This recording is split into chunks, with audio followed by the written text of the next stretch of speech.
जब भी हम भारत और रूस का नाम सुनते हैं तो जहन में दशकों पुरानी एक मजबूत दोस्ती की तस्वीर उभरती है। लेकिन आज की दुनिया बदल रही है, जियोपॉलिटिक्स का पूरा खेल ही बदल गया है। तो सवाल ये है कि क्या ये पुरानी दोस्ती इस नए दौर की कसौटी पर खरी उतर पाएगी? चलिए आज इसी उलझे हुए रिश्ते को समझने की कोशिश करते हैं। देखिए, ये दोस्ती कोई आज की नहीं है। ये तो शीत युद्ध यानी कोल्ड वॉर की आग में तपकर बनी है और अब 21वीं सदी की बिल्कुल अलग तरह की चुनौतियों का सामना कर रही है। तो चलिए सबसे पहले इसकी बुनियाद को समझते हैं। सेक्शन 1, एक समय परीक्षित साझेदारी, मतलब एक ऐसी पार्टनरशिप जिसे वक्त ने परखा है दशकों से। इस रिश्ते की पहचान आपसी विश्वास और गहरे ऐतिहासिक संबंधों से ही रही है। लेकिन सवाल ये है कि ये जो विश्वास है, ये आखिर टिका किन चीज़ों पर है? कौन से वो पिलर्स हैं जो इस रिश्ते को मजबूती देते हैं? इसी को समझने के लिए चलते हैं हमारे सेक्शन 2 की ओर, सहयोग के स्तंभ। सबसे पहला और शायद सबसे जरूरी पिलर है डिफेंस यानी रक्षा। इन आंकड़ों को देखिए, 2020 से 2024 के बीच भारत ने जितने भी हथियार खरीदे उनमें से 36% अकेले रूस से आए। इसी वजह से रूस आज भी भारत का सबसे बड़ा मिलिट्री सप्लायर है।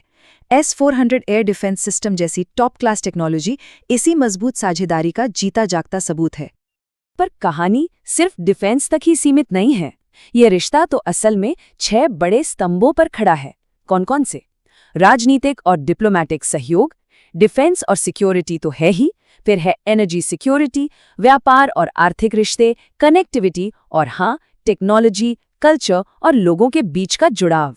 तो आप देख सकते हैं ये वाकई एक मल्टी डायमेंशनल पार्टनरशिप है। तो सब कुछ इतना मजबूत लग रहा है ना? लेकिन इतनी मजबूत नींव के बावजूद हाल के कुछ सालों में इस रिश्ते में कुछ दरारें भी नजर आने लगी हैं। और यहीं से कहानी में एक नया मोड़ आता है जो हमें ले जाता है सेक्शन 3 पर, उभरती नई दरारें। और यही दरारें एक बहुत बड़ा सवाल खड़ा करती हैं। क्या ये ऐतिहासिक साझेदारी, ये दोस्ती भविष्य के लिए तैयार है? क्या ये फ्यूचर प्रूफ है? एक सबसे बड़ी चुनौती जो सामने दिख रही है वो है इकोनॉमी के मोर्चे पर। जरा इस चार्ट पर नजर डालिए। ये ट्रेड इम्बैलेंस यानी व्यापार के असंतुलन को साफ साफ दिखाता है। वित्त वर्ष 2024-25 में हमने रूस से लगभग $64 बिलियन का सामान खरीदा, मतलब इंपोर्ट किया, और हमने उन्हें बेचा कितना? सिर्फ $5 बिलियन से थोड़ा सा ज्यादा।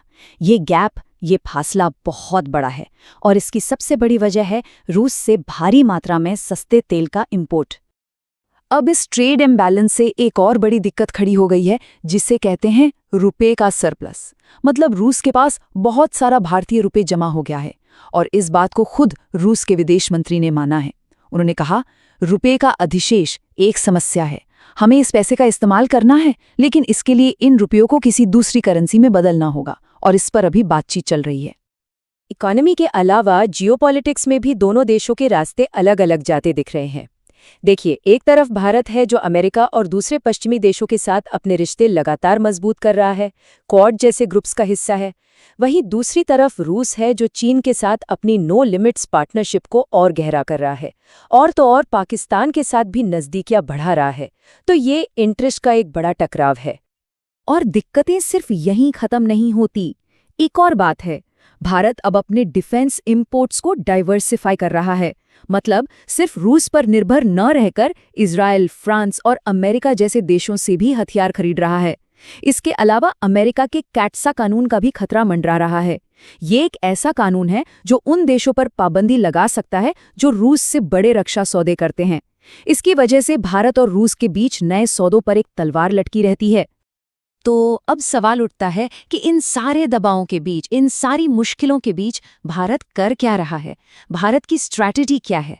यही हमें समझना है सेक्शन 4 में, भारत का नाजुक संतुलन। तो भारत इस डिप्लोमैटिक रस्साकशी पर, इस टाइट रोप पर चल कैसे रहा है? इसका जवाब एक कॉन्सेप्ट में है, स्ट्रेटेजिक ऑटोनॉमी। अब ये है क्या? इसका सीधा सा मतलब है एक ऐसी लचीली विदेश नीति जो किसी एक देश या गुट से बंधकर नहीं चलती, बल्कि अपने देश के हित यानी नेशनल इंटरेस्ट को सबसे ऊपर रखती है। मतलब अमेरिका से भी दोस्ती है और रूस से भी। हम वही करेंगे जो भारत के लिए सही है। चलिए देखते हैं कि ये असल जिंदगी में दिखता कैसा है। पहला, पॉलिटिकल न्यूट्रलिटी। जैसे यूक्रेन के मुद्दे पर भारत ने यूनाइटेड नेशंस में रूस के खिलाफ वोटिंग में हिस्सा नहीं लिया, एक तरह से तटस्थ रहा। दूसरा, नेशनल इंटरेस्ट फर्स्ट। अमेरिकी दबाव के बावजूद भारत ने अपनी ऊर्जा जरूरतों के लिए रूस से सस्ता तेल खरीदना जारी रखा। और तीसरा, इकोनॉमिक रेजिलियंस, यानी डॉलर पर निर्भरता कम करने के लिए रुपया और रूबल में व्यापार को बढ़ावा देना। तो ये तो हुई आज की बात, लेकिन आगे का रास्ता क्या है? भविष्य में ये पार्टनरशिप किस दिशा में जा सकती है? अब इस पर बात करते हैं। सेक्शन 5, भविष्य का मार्ग बनाना। इस रिश्ते को भविष्य के लिए तैयार करने और इसे और मजबूत बनाने के लिए कुछ रास्ते साफ नजर आते हैं, जैसे कि सिर्फ तेल और रक्षा तक ही सीमित न रहकर फार्मा, एग्रीकल्चर और टेक्सटाइल जैसे दूसरे सेक्टर्स में भी व्यापार को बढ़ाना। यूरेशियन इकोनॉमिक यूनियन के साथ जो फ्री ट्रेड एग्रीमेंट अटका हुआ है उसे फाइनल करना। बदलती दुनिया में एक दूसरे पर विश्वास को और मजबूत करना। और सबसे जरूरी, AI और साइबर सिक्योरिटी जैसे भविष्य के सेक्टर्स में मिलकर काम करना। और ये सब हमें आखिरी और सबसे बड़े सवाल पर लाकर खड़ा कर देता है।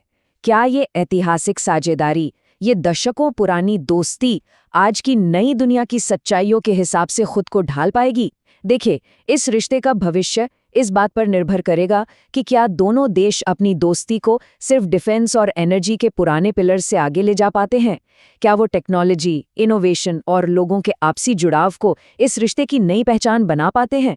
इस चुनौती का जवाब तो खैर आने वाला वक्त ही देगा।